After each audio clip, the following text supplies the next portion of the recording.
This is your daily dose of all things royal. Travelist, for us, communities is the people and the places, the landscapes, the ecosystems, the assets that belong to you, and the businesses, the cultures that make each place unique and ultimately a destination that the world wants to visit. Welcome back, my gorgeous, good-looking friends. Operation Rehabilitate Harry's Image is certainly in overdrive. Today, Prince Harry, the Duke of Sussex, has been listed on Time 100 Climate 2024 for his leadership and business entrepreneurship with Travelist. So more misinformation being spread in this so-called little write-up. As it says here, the Duke of Sussex supports conservation groups in Africa and says he really became an environmentalist during a trip in 2012 to the Caribbean when a 7-year-old boy told him that England's environmental impact was damaging the coral reefs. Now, does anybody believe this story? I certainly don't. What a joke this is. To put Harry in a class or category with people that they're calling titans is laughable. So allegedly, this boy inspired Harry to start Travelist, which, according to this article, says it's a nonprofit that provides people booking travel with emissions and other sustainability data so they can consider the lowest impact options. Now, we know this is a whole bunch of horse shit. First off, Travelist is not a nonprofit. It's not registered in the Charities Commission in the UK. Neither is it registered here in the United States. So I'm not really sure how they're classifying this as a nonprofit. And two, there is profit being made here, profit being made off of this luxury tourism that is forcing the Baka people off their land. But obviously, they're not going to talk about that because this is all about Harry's brand. I wonder how much he paid to be on this list, because you know that Time did not just say, oh, the first person that comes to my mind that is like a leader in travel and climate change is Prince Harry. No, this guy is such a loser. Anyhow, I suspect that all this BS that we're seeing about Harry being this humanitarian and going back to his roots and living a life of service is really about getting ahead of probably the stories that are going to be breaking. At some point, the dam is about to burst. I mean, we have the situation with Diddy and that woman that just now came out and said that she was trafficked to him. And then we have the censorship stuff brewing and his visa stuff. Oh, and let's not forget the fraud that's going on with R12 Fugazi Public Charity. There's a lot of stuff that Harry doesn't want people looking at. So I'm guessing a lot of this is mainly for deflection. I wonder how much it's costing him to go into overdrive like this. Probably a lot. But anyhow, this is Harry's attempt to change the perception of what people think of him, to see him as this humanitarian and eco-warrior who is going to be saving the planet. Honestly, I don't know what deluded world he's living in, but if he wants to waste the money, that's his choice. But I think for our purposes here, it's important to remind people of what Travelist really is about. And I'm going to include, rather than recreating the wheel, a video that I did several months back that not too many people took interest in. But I do think now, being that this farce has come up, it would be of interest to many, just to see what Travelist really is all about. So on the surface, what we have here is a coalition of these mega tech companies coming together to offer regular folk like you and I the best options in travel to save the planet, whether it be from eco travel and cutting carbon emissions as well as sustainability in these communities. I mean, a lot of greenwashing going on here. I did explain this in a previous video that I did where you see Travelist listed and it is a form of greenwashing. But then on the other side of the Travelist business is made for the so-called corporations. Now, when you look at the things that Harry has been involved in, such as African parks, and why he's not speaking out, especially around the abuses of the indigenous people in order to force them out, you start to put two and two together as to how Travelists will be making their money and what it's set up and designed to do. And without the destinations, there is no business. So we understand that it is crucial that we strive to do better by the people and places that we collectively depend on. This is a powerful coalition of some of the biggest names in travel and technology. Not one entity own sustainability. We need to work together to change the course and focus on how travel and tourism can bring prosperity to the whole entire system. Through the hard work and dedication of all of you here in this room, we're seeing firsthand the power of collaboration to make change happen. Now, ever since this scandal had broke, I had been putting a little more time into researching about Harry and Meghan's interests in Africa. As we've seen last year, Meghan's interest in claiming that she's 43% Nigerian, and all of a sudden now her investment in giving period pads to kids in Africa. We see Harry participating with Bali, and then also the UN's interest in transforming Africa for this Agenda 2063. Now, I had presented some information around it showing you that it almost feels like we have these billionaires going onto the land trying to force the indigenous people off in order to pillage the land for its wonderful resources instead of giving it back to the people. Now, the UN SDG goals claiming to try and solve hunger as well as poverty by 2030 almost feels like a farce because it appears that the poor keep getting poorer and the rich keep getting richer. There doesn't seem to be any sort of gap that is closing. In fact, the gap is widening as a result. So, as I look into this and reading about this scandal, you start to put things together to figure out what is the real agenda here. And I stumbled upon this article back in the year of 2022 talking about African parks. And now, when we see Harry's involvement with Travelist, it all makes a lot of sense. So get comfortable because I'm going to read this to you so you can hear how much sense this now makes as to why Meghan and Harry are involved in this and what is in it for them now. Folks, this was never about conservation. This has always been about making money. And when we see Harry and Meghan try to portray that they are these humanitarians trying to save the world, know that they're lying. Know that they are lining their pockets somehow, and we have to continue to dig further beyond what they're showing us. So now this write-up that I'm bringing to you comes from witnessradio.org, which is a nonpartisan and not-for-profit registered network of human rights investigative journalists, lawyers, social workers using legal aid support, and media leading approaches with a main focus to promote and protect economic, social, and cultural rights and development in Uganda. And this organization did a write-up and expose around what has been going on with African parks. And this is what we're going to get into. Published 2 years ago, it says, Conservation Concessions as Neo-Colonization, the African Parks Network.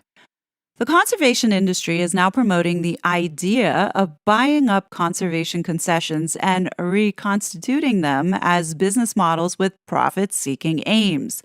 A case in point is the African Parks Network, which manages 19 national parks and protected areas in 11 countries in Africa. Now, just when you think you couldn't despise Meghan and Harry anymore, they always find a way to surprise you. After I go through this, you're going to realize how evil and disgusting these globalists and billionaires are to be doing this, especially when you look at how the travelist model is set up and Harry being quite silent around the abuses that are happening with the Baka people. The article begins by saying, concessions for so-called conservation purposes, national parks, protected areas, nature reserves, etc., have their roots in the ideas and beliefs that underpinned European colonization. The concept of protected areas originated in the United States in the late 1800s, founded on the desire to preserve intact areas of wilderness without human presence, mainly for elite hunting and the enjoyment of scenic beauty.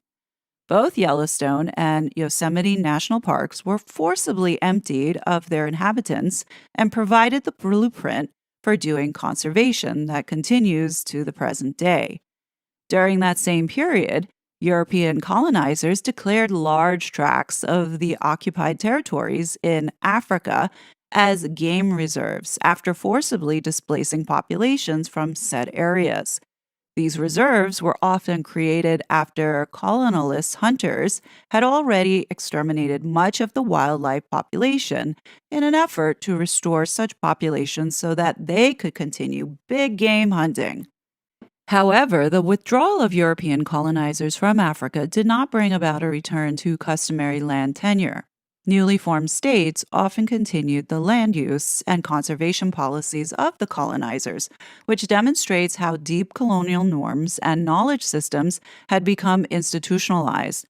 Colonization processes have always been accompanied by the idea that nature is separate from humans and that civilization is better than the unpredictable and unproductive wilderness. The idea of creating areas of nature without humans is thus rooted in the racist and colonial thinking that only white, civilized men were able to protect and manage this nature. They, and only they, could enter this otherwise human free nature.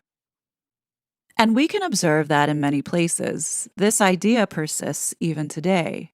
Safari tourism, for example, is simply a continuation of this tradition.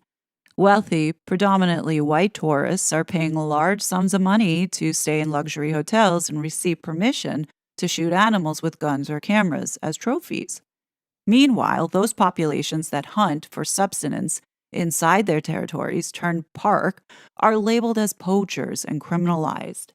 Such tourism relies on certain constructions of what Africa means to those undertaking the safaris, which can reveal the colonial mindset that created these reserves in the first place.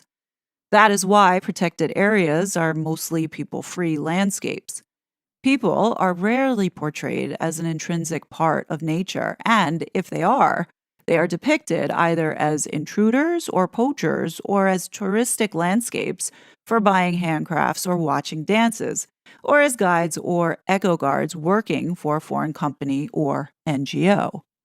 Most international conservation NGOs have facilitated this depiction of indigenous peoples as invaders in their own territories. This narrative has conveniently placed their focus on fighting against people using the forest for their own subsistence instead of on the consumption patterns and economic interests of the supporters and funders of said NGOs. The Serengeti National Park of Tanzania, for example, is arguably the best known symbol of Africa's wild nature.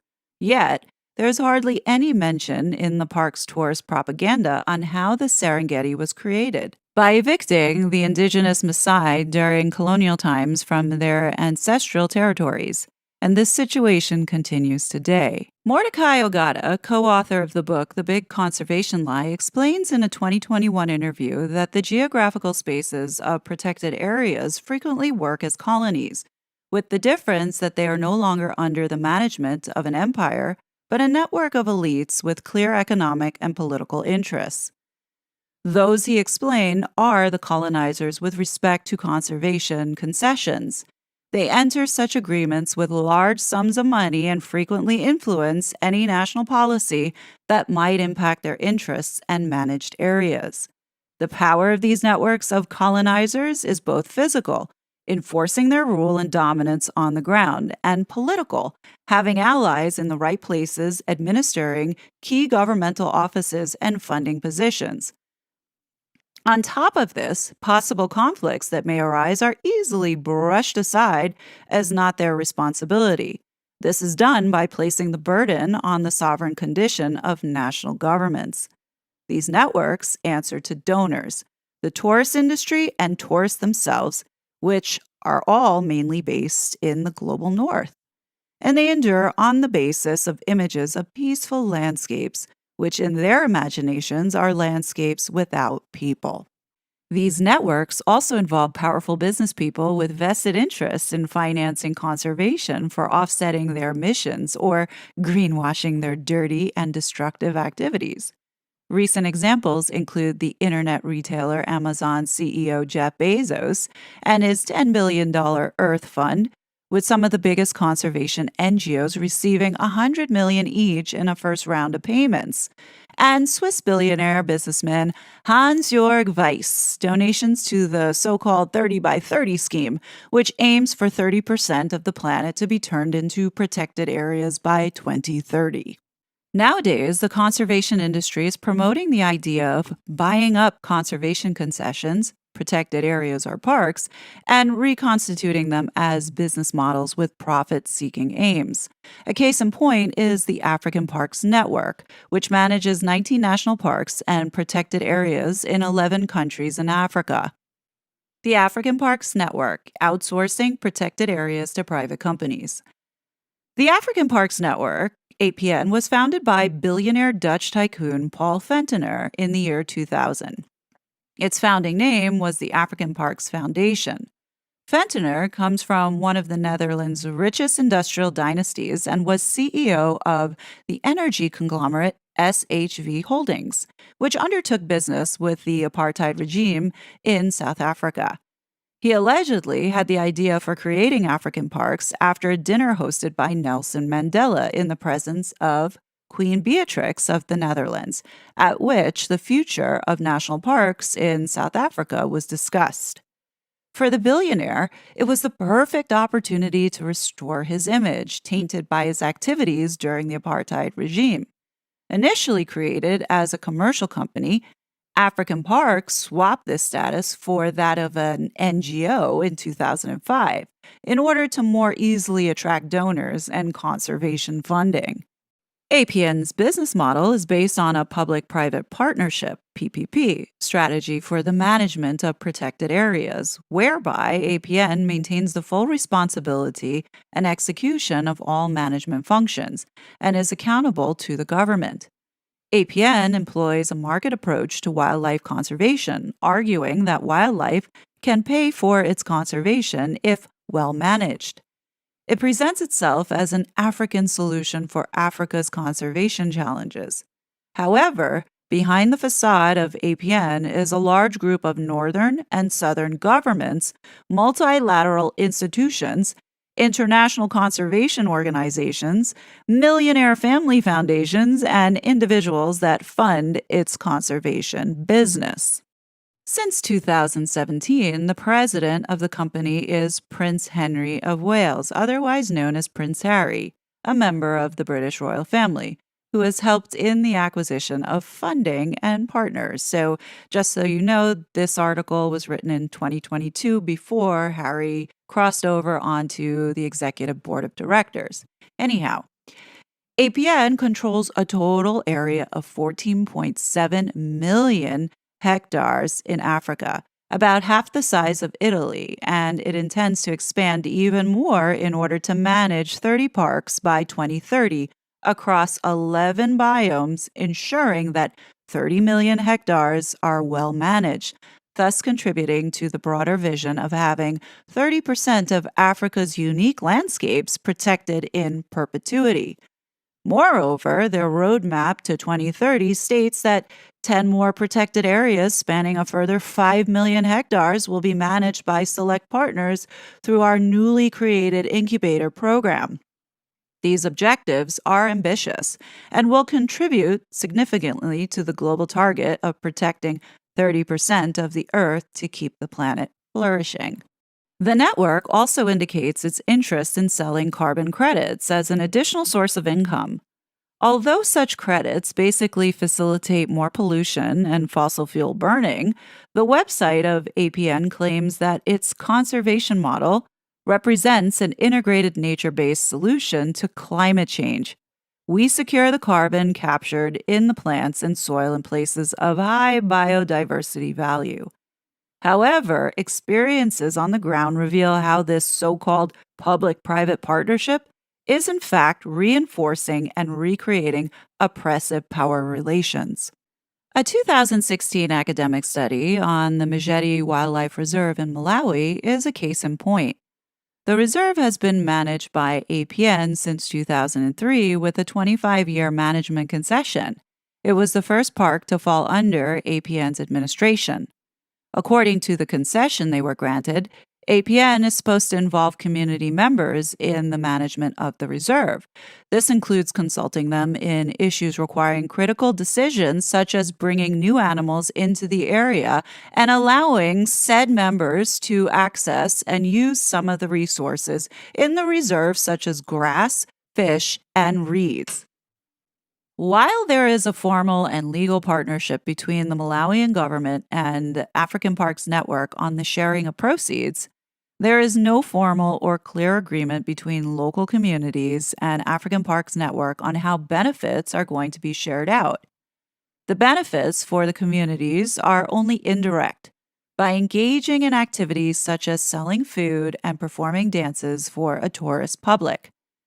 African Parks Network argues that apart from physically accessing the resources from the game reserve, communities will benefit from wildlife conservation through employment, income generating activities they're engaged in, and via APN's corporate responsibility initiatives. However, according to the research, communities are rarely allowed to fish or to harvest honey or reeds in the game reserve. Instead, they are allowed to harvest only grass at specific times a year, with the park management putting forth the argument that communities are supposed to protect and conserve these areas, and that such harvesting disturbs the animals. And without the stories, the connection, and the safeguarding that you provide, the world has no destinations to visit. And without the destinations, there is no business. So we understand that it is crucial that we strive to do better by the people and places that we collectively depend on. One woman interviewed for the research was reported as saying, "We have lost control over our means of livelihood, but cannot also get employed by African Parks Network. We are prevented from accessing resources that we need for our daily subsistence life, such as fish, mushrooms, and honey." The same research also underlines how African Parks Network deceptively used local people to achieve its own goals, but in such a way as to be of no benefit to the community as a whole. For example, African Parks Network used a vague agreement with local chiefs who were taken to other national parks for a tour as justification to enforce an extension of the wildlife reserve to ancestral land that was being farmed by the communities. This left community members not only voiceless but also divided. This situation has been worsened even more by APN's tactic to coerce families, and women in particular, by offering to cover their children's school fees. Interviews with local chiefs and leaders of community organizations also revealed that though they are informed about the new developments inside the reserve, they do not have any powers to object to APN's management decisions. Consequently, they are forced to align themselves with the APN management for fear of jeopardizing their relationship with the organization. The Ojulakokoa National Park in the Republic of Congo is another case that merits being highlighted.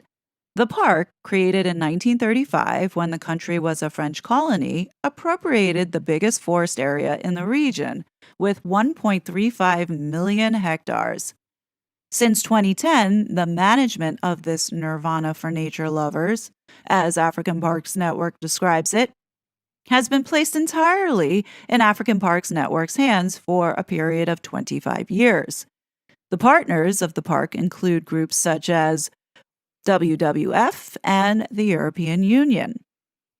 African Parks Network partnered with the Congo Conservation Company, CCC, an enterprise created and funded by a German philanthropist in order to undertake tourist business activities in the Ojulakokoa National Park. This includes 3 high-end lodges, which tourists can access by flying in on charter flights from the Congolese capital, Brazzaville.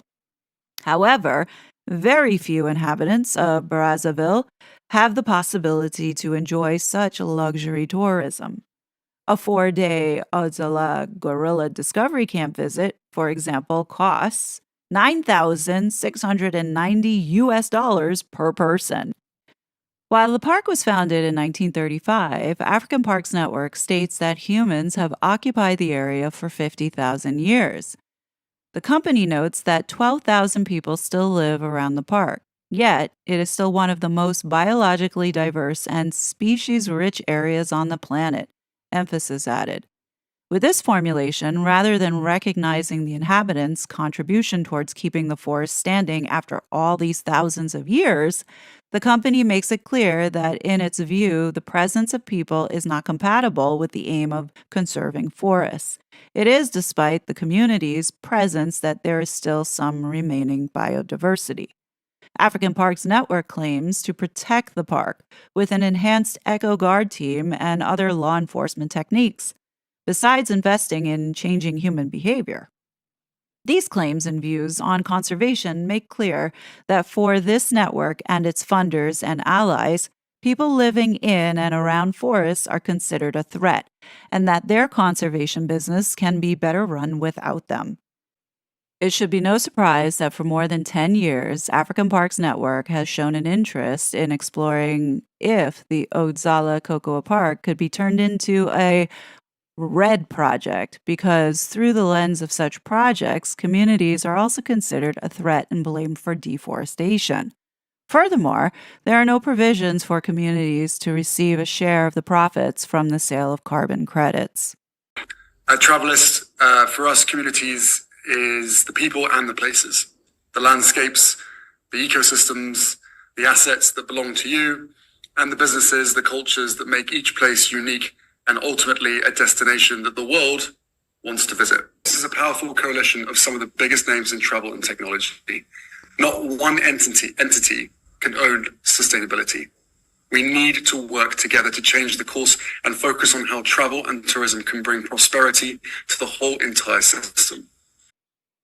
So now, do you all see how this all fits together? What Harry is doing is supporting this new type of colonialism. In my humble opinion, I think he's no better than back in the day when his ancestors had colonized, different parts of land as well as enslaved people.